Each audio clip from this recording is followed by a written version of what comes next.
On a winter night in 1850, a storm unlike anything in living memory slammed into the west coast of the Orkney Islands. Winds tore across the sea. Waves crashed over the Bay of Skara with enough force to rip the turf and sand from a mound that had sat undisturbed for millennia. And when the people of Sandwich came out the next morning to survey the damage, they found something that should not have been there.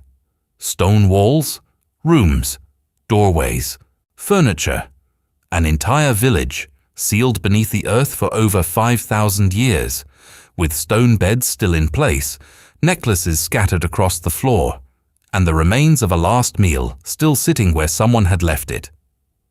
As if the people who lived here had simply stood up and vanished in the middle of the night. This is Skara Brae. It is older than Stonehenge, older than the Great Pyramids of Giza. It is the most complete Neolithic village ever found in Europe, and no one knows why its inhabitants disappeared. The Orkney Islands sit roughly 16 kilometers off the northern coast of Scotland, a scattering of about 70 islands in the cold waters where the North Atlantic meets the North Sea. The climate is maritime, mild in theory, punishing in practice. The wind never stops. It bends the grass flat, sculpts the cliffs, and drives rain sideways for months at a time. In winter, there are fewer than 6 hours of daylight. In summer, the sun barely sets. This is not a gentle place. It is a landscape carved by ice and sea, where stone is more abundant than wood, and the horizon is more ocean than land. And yet, for at least 600 years, from roughly 3180 BCE to around 2500 BCE, a small community of people chose to build their lives here, on the western shore of the largest island, in a settlement they would never name in any language that survived them. Today, we call it Skara Brae. It has been called the Scottish Pompeii. It is a UNESCO World Heritage Site.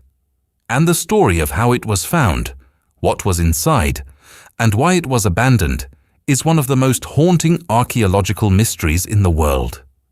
If you enjoy deep dive documentaries like this every week, make sure to subscribe, because what these stone walls reveal about our ancestors will change the way you think about the ancient world. When that storm tore open the mound in the Bay of Skara, the local laird, a man named William Watt, who fancied himself an antiquarian, wasted no time. He organized excavations and over the following years uncovered 4 stone structures. He and his companions assumed they had found an Iron Age settlement, maybe 500 years old. They were wrong by nearly 5,000 years. It would take decades, and another devastating storm in 1924 that damaged the exposed buildings, before the site received serious archaeological attention. In 1927, the Edinburgh archaeologist Vere Gordon-Childe arrived with his associate J. Wilson Patterson. What they uncovered over the following years would redefine our understanding of Neolithic life in Northern Europe. The village consisted of 10 clustered stone houses, built not from imported materials, not from cut timber, but from Orkney's own red sandstone, a sedimentary rock that fractures naturally into flat slabs, almost as if the island itself was offering building material. The walls were constructed with an inner and outer skin of dry stone, the space between filled with midden, compacted layers of shells, ash, animal bone, and domestic waste from even earlier habitation. This was not trash. This was insulation. The ancient builders of Skara Brae had essentially dug their homes into a mound of prehistoric refuse and packed it around the walls and over the roofs, creating houses that were windproof, waterproof, and remarkably warm. From the outside, the village would have looked like nothing more than a low, grassy mound with smoke rising from openings in the top. From the inside, it was something else entirely. Each house followed the same layout. A single room, roughly 40 square meters. In the center, a square stone hearth, slabs set upright into the ground to contain the fire. Flanking the hearth on both sides, a pair of stone box beds, rectangular enclosures built from flagstone, one larger than the other. The right-hand bed was always bigger. Researchers believe the larger bed belonged to the male head of household, the smaller to the female. Inside these stone frames, the inhabitants would have laid mattresses of dried heather, straw, or animal furs. Directly opposite the entrance, facing anyone who stepped through the doorway, stood a stone dresser, a shelved structure made of flat slabs, positioned so that it was the first thing a visitor would see. These dressers were not simple storage. Their placement was deliberate, symbolic. Whatever was displayed on those shelves, pottery, carved objects, tokens of status or belief, was meant to communicate something about the people who lived there. Sunk into the floor near the dresser were rectangular stone boxes, their corners sealed with clay to make them watertight. Childs believed these were limpet tanks, containers for soaking small shellfish in brine to soften them for use as fishing bait. Cupboards were built into the walls. Stone seats were placed at strategic points around the hearth. Every element of the interior was thought through, practical and identical from house to house. This uniformity is one of the most striking features of Skara Brae. There is no evidence of wealth disparity, no mansion beside a hovel, no larger house for a chief. Every family lived in the same space, with the same furniture, arranged in the same way. Researchers believe this was an egalitarian society, perhaps one of the earliest examples we have of communal living, where status, if it existed at all, was not expressed through architecture. And then there were the passages.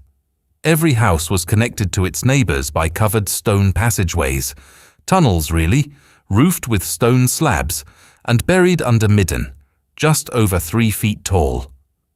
A person would have had to crouch or crawl to move through them, but the passages meant that no one ever had to go outside to visit a neighbor.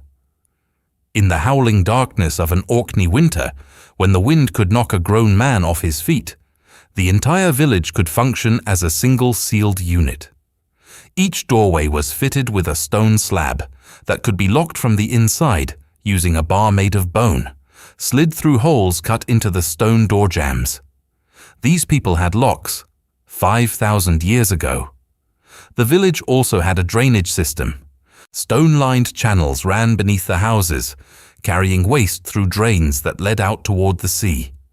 Some researchers have identified what appear to be primitive toilets, stone-built recesses connected to the drain system, flushed with water, indoor plumbing, in the Neolithic. But not everything at Skara Brae fits neatly into the domestic picture. House 7 was different. It had its own separate entrance, connected to the main passage, but set apart. Its doorway could only be barred from the outside, meaning whoever entered could not control when they left. Beneath the floor, archaeologists found the remains of 2 female bodies. Was this a ritual space? A place of confinement? A house of the dead? No one knows. House 8 was different too. It had no beds, no dresser, no storage boxes.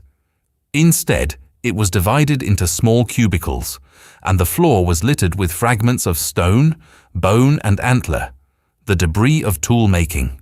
Heat-damaged volcanic rocks and what appears to be a flue suggest it was used as a workshop. But its walls were over 2 meters thick. It stood alone rather than embedded in the midden, and it was covered with carved geometric patterns, chevrons, zigzags, lozenges, scratched into the stone. A workshop does not need decoration. This building may have served a purpose we do not have a word for. Across the site, the inhabitants left behind a rich collection of artifacts.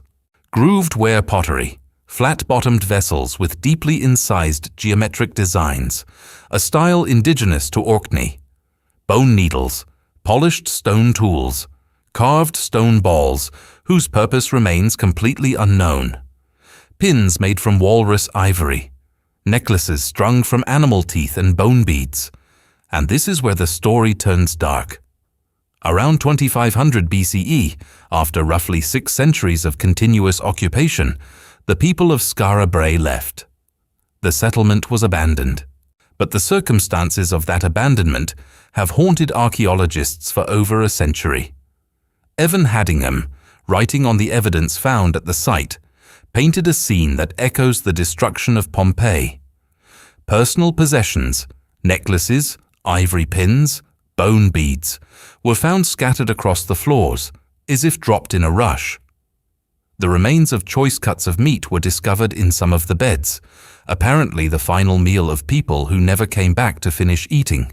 In one of the narrow doorways, a cluster of beads and ornaments was found on the threshold, a necklace that had broken as its wearer squeezed through the passage, scattering beads along the floor as she fled. She fled. That word matters.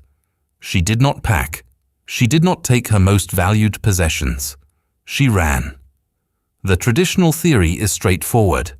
A catastrophic storm buried the village in sand so quickly that the inhabitants had no time to gather their belongings. This would explain the extraordinary preservation. Like Pompeii, Skara Brae was sealed in a moment, frozen in the middle of an ordinary day. But there are problems with this theory. Modern analysis suggests that the climate around 2500 BCE was indeed changing, becoming significantly colder and wetter, and that this environmental shift may have made the settlement untenable over time. A gradual abandonment, driven by worsening conditions, is now considered equally plausible. Some researchers point out that the possessions left behind may not represent a sudden emergency at all, but rather objects that were deliberately abandoned, offerings perhaps, left for the spirits of a place the inhabitants were choosing to leave. The truth is, we do not know. No written record exists. No oral tradition survived. The people of Skara Brae vanished from history as completely as if the sand had swallowed them along with their homes. What makes Skara Brae so profoundly important is not just its age, though being older than the pyramids and Stonehenge is remarkable enough. It is the intimacy of the evidence. Most Neolithic sites give us stones, foundations, post holes, the vague outline of where people once stood. Skara Brae gives us their beds, their dressers, their water tanks, the seat where the head of the household sat, silhouetted by firelight, the doorway where a woman's necklace broke as she ran, the workshop where someone carved bone into needles by the light of a fire fueled by dried seaweed, because there were no trees left to burn. This is not a monument, it is not a temple or a tomb. It is a home, 10 homes, and they have been waiting, beneath the sand of a Scottish beach, for 5,000 years, for someone to walk back through the door. Today, the site is managed by Historic Environment Scotland, protected by a concrete seawall built in the 1920s to hold back the ocean that has been slowly eating the coastline for centuries.